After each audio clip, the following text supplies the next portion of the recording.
तत्सवितुर्वरेण्यं भर्गो देवस्य धीमहि धियो यो नः प्रचोदयात्। मित्रों, मैं रामोद पांडे शास्त्री आज कुमारी वैष्णवी चैनल से आप लोगों के समक्ष श्रीमद् देवी भागवत महापुराण पंचम स्कंद के अंतर्गत 18वां अध्याय प्रस्तुत करने जा रहा हूँ। प्रस्तुत अध्याय में दुर्धर, त्रिनेत्र, अंधक और महिषासुर का वध का पूर्ण व्याख्या प्रस्तुत। महिष बोला, उस मंदोदरी की इंदुमती नाम की एक छोटी बहन थी जो समस्त शुभ लक्षणों से संपन्न तथा अत्यंत रूपवती थी। जब वह विवाह के योग हुई तब उसके विवाह की तैयारी होने लगी और उसके पिताजी ने एक स्वयंवर रचा और स्वयंवर में इंदुमती ने मंडप में अनेक देशों के आए हुए राजा जो एकत्रित थे उसमें से बलशाली, रूपवान, कुलीन, शीलवान तथा समस्त शुभ लक्षणों से संपन्न राजा का वरण कर लिया। उसी समय वह मंदोदरी दय योग से एक धूर्त, सठ और चातुर्य संपन्न राजा को देखकर कामातुर हो उठी और उस पर मोहित हो गई। उस कोमलांगी ने अपने पिता से कहा, पिताजी, मैं इनसे अपना विवाह करूंगी, मेरा विवाह आप रच दीजिए। पुत्री ने एकांत में अपने पिता से यह बात कही। पिता ने वैसा ही कर दिया। तत्पश्चात मद्र देश के उस राजा को अपने घर बुलाकर उन्होंने वैवाहिक विधि के अनुसार मंदोदरी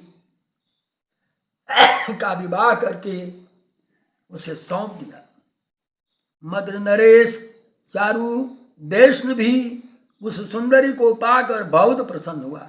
संतुष्ट होकर स्त्री के साथ अपने घर चला गया। द योग से कुछ दिन बीता। उस कामिनी के साथ रमण करता रहा। एक दिन वह किसी दासी के साथ एकांत में रमण कर रहा था। सौरंध्री ने यह बात मंदोदरी को बता दी और उसने स्वयं जाकर पति को देख लिया। तब उसने मुस्कुराकर क्रोध के साथ राजा को बहुत उपलम्ब दिया। एक रूपवती दासी के साथ एकांत में क्रीड़ा विहार करते हुए देखा। उस समय उसे महान कष्ट हुआ। वह सोचने लगी कि यह स्वयंवर में तो बड़ा सीधा साधा दिखाई दे रहा था, यह राजा तो मुझे ठग लिया। अब मैं क्या करूं? केवल संताप ही मिला। ऐसे निर्लज्ज, निर्दयी और धूर्त पति के प्रति प्रेम कैसे हो सकता है? अब मेरे जीवन को धिक्कार है। आज से मैं संसार में पति के साथ सहवास से प्राप्त होने वाले सारे सुख का त्याग कर रही हूँ। अब मैंने संतोष कर लिया।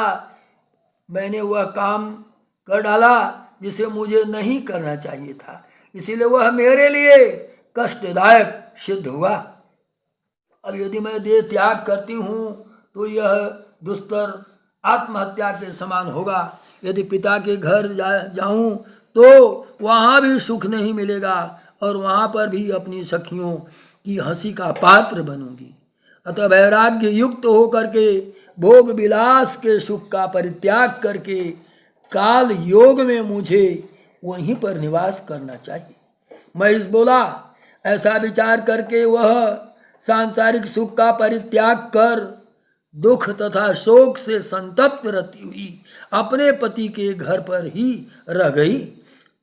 अतः हे कल्याणी, उसी प्रकार तुम भी मुझ राजा पति का अनादर करके पुनः कामातुर होने पर किसी अन्य मूर्ख तथा कायर पुरुष का आश्रय अवश्य ग्रहण करोगी।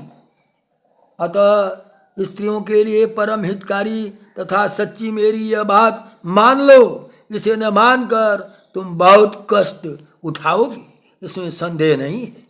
देवी बोली, हे मंद बुद्धि, अब तुम पाताल लोक भाग जाओ अथवा मेरे साथ युद्ध करो। मैं तुम्हें तथा सभी असुरों को मारकर सुखपूर्वक यहाँ से चली जाऊंगी।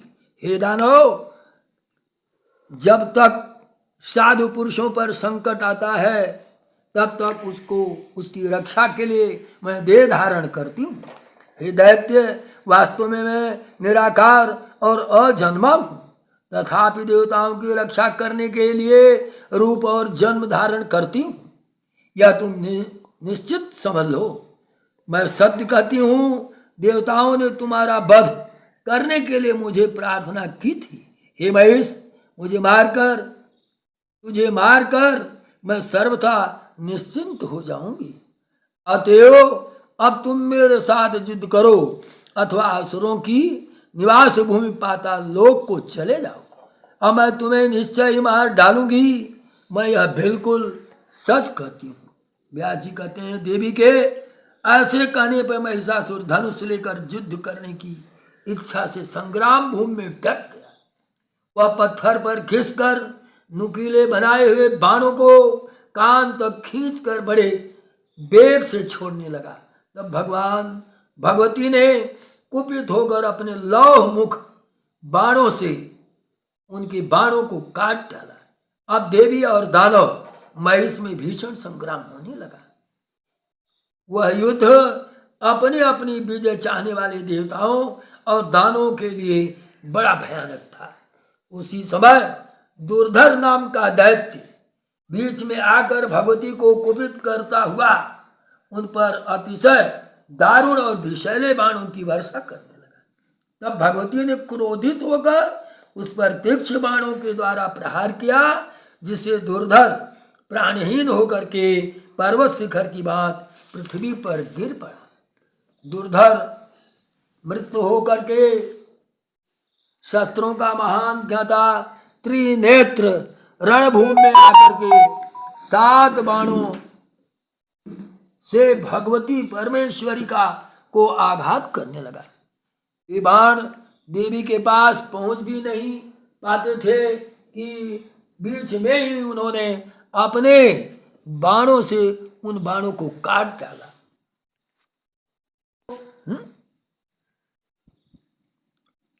मारा गया देखकर तुरंत अंधक आ गया। देवी के पास पहुंचता भी नहीं, बीच में ही उन्हें अपने बाणों से देवी बाणों को काट देती थी। तत्पश्चात जगदम्बिका अपने त्रिशूल से त्रिनेत्र को मार डाला। दुर्धर और त्रिनेत्र दोनों को मरा हुआ देखकर अंधक आ गया और उसने अपने लौहमयी गदा से सिंह के मस्तक पर प्रहार कर दिया। किंतु सिंह क्रोध से भरकर अपने तीक्ष्ण नखों के प्रहार से उस महान बलशाली दानव का वध करके उसका मांस खाने लगा।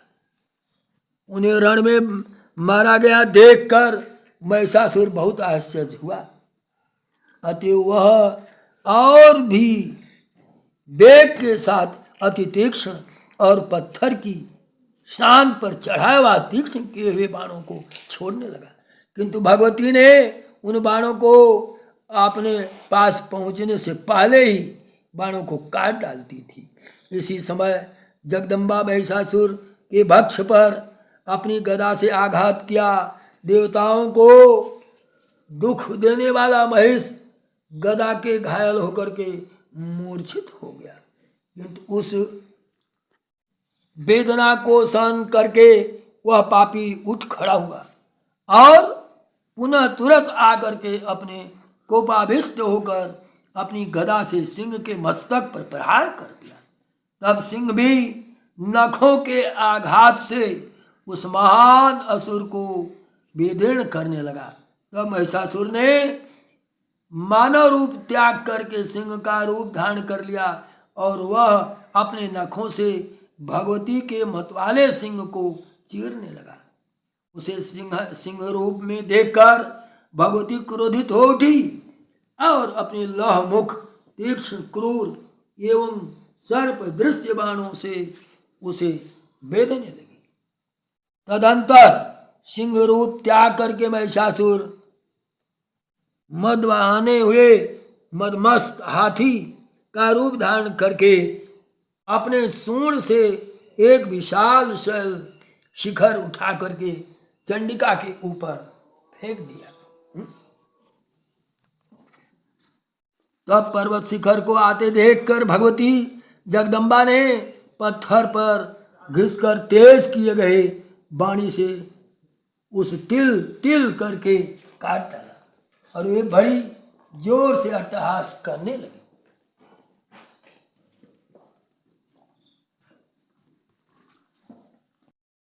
महिष ने क्रोध पूर्वक उस सिंह को मारने के विचार से हाथी का रूप त्याग कर अत्यंत भीषण और बलवान 8 पैरों वाला सर्प का रूप धारण कर लिया। उस सर्प को देखकर जगदम्बा ने अतिशय क्रोध में भर करके उसके मस्तक पर खड्ग से आघात किया। तब उसने भी भगवती पर प्रहार किया। अब उन दोनों में महाभयंकर युद्ध होने लगा। उसी समय उसने महिष रूप धारण करके अपनी सींग से देवी के ऊपर आघात किया। विकराल रूप वाला तथा भयानक वह महान असुर अपनी पूंछ के घुमाने तथा सींगों से कोमल अंगों वाली देवी पर प्रहार करने लगा। वह पापी अपनी पूंछ से पर्वतों को सींग पर रखकर बड़े वेग से घुमाता हुआ हंसकर अति प्रसन्नता पूर्वक भगवती के ऊपर फेंकना शुरू कर दिया। बल से उन्मत्त उस दानव ने भगवती से कहा, हे देवी ठहरो, रूप और यौवन से संपन्न तुमको मैं आज मार डालूंगा। तुम मूर्ख हो तो जो कि मदमस्त हो मेरे साथ युद्ध कर रही हो। तुम अज्ञानवश अपने को व्यर्थी बलवती समझकर मुखर हो रही हो। तुम्हें मारने के बाद मैं उन सब कपट पंडित देवताओं को मार डालूंगा जो 60 देवतागण एक स्त्री को आगे करके मुझे जीतना चाहते हैं। देवी बोली, अरे मूर्ख, व्यर्थ अभिमान मत करो, रणभूमि में ठहर जाओ, तुम्हें मार कर मैं देवताओं को निर्भय बना दूंगा। अरे अधम, मैं अभी मधुर मद्य पीकर देवताओं के लिए दुखदाई और मुनियों को भयभीत करने वाले तुम पापी को रण में काट डालूंगा।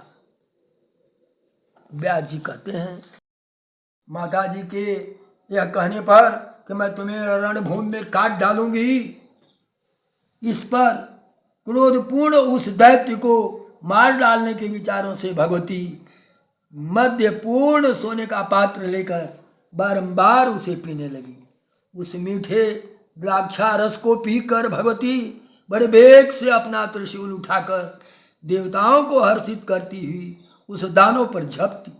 उस समय देवता प्रेम पूर्वक उनकी स्तुति करने में लगे थे और पुष्प वर्षा करने लगे।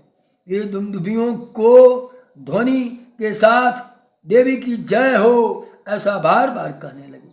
सभी ऋषि, सिद्ध, गंधर्व, पिशाच, नाग, चारण और किन्नर गण आकाश मंडल में स्थित होकर उस युद्ध को देखकर आनंदित हो रहे थे। कपट कार्य में प्रवीण वह महिषासुर रणभूमि में बार बार विविध प्रकार के मायामय शरीर धारण करके भगवती पर प्रहार करने लगा। तब क्रोध से लाल नेत्र करके चंडिका ने अपने तेज त्रिशूल से उस पापी के हृदय देश पर बलपूर्वक आघात किया। उससे आहत होकर के महिषासुर भूमि पर गिर पड़ा और मूर्छित हो गया, किंतु मुहूर्त भर बाद पुनः अपने पैरों से वेगपूर्वक देवी चामुंडा को मारने के लिए दौड़ा। इस प्रकार पद प्रहारों से देवी को चोट पहुंचाकर वह बारंबार हंसने लगा और देवताओं को भयभीत कर देवता देने वाली भीषण ध्वनि करके चिल्लाने लगा। तदंतर भगवती 1000 अरों और सुंदर नाभि वाला एक उत्कृष्ट चक्र हाथ में लेकर अपने समक्ष खड़े महिषासुर से उच्च स्वर में कहा, अरे मदान, तुम्हारे गले को काट डालने वाले इस चक्र को और देखो, इसकी तरफ थोड़ा और देख लो, तनिक देर और ठहर कर अब तुम यमलोक के लिए प्रस्थान कर दो। ऐसा कहकर जगदम्बा ने युद्धभूमि में उस दारुण चक्र को चला दिया। तब चक्र से उस दानव का सिर कट गया। उस समय उसके कंठ की नली से इस प्रकार उष्ण रक्त बहने लगा जैसे गेरू आदि के युक्त लाल पानी का झरना बड़े वेग के साथ पर्वत से गिर रहा हो। मस्तक कट जाने पर उस दानव धड़ घूमता हुआ भूमि पर गिर पड़ा। उस समय देवताओं के सुख की वृद्धि करने वाला विजय घोष होने लगा।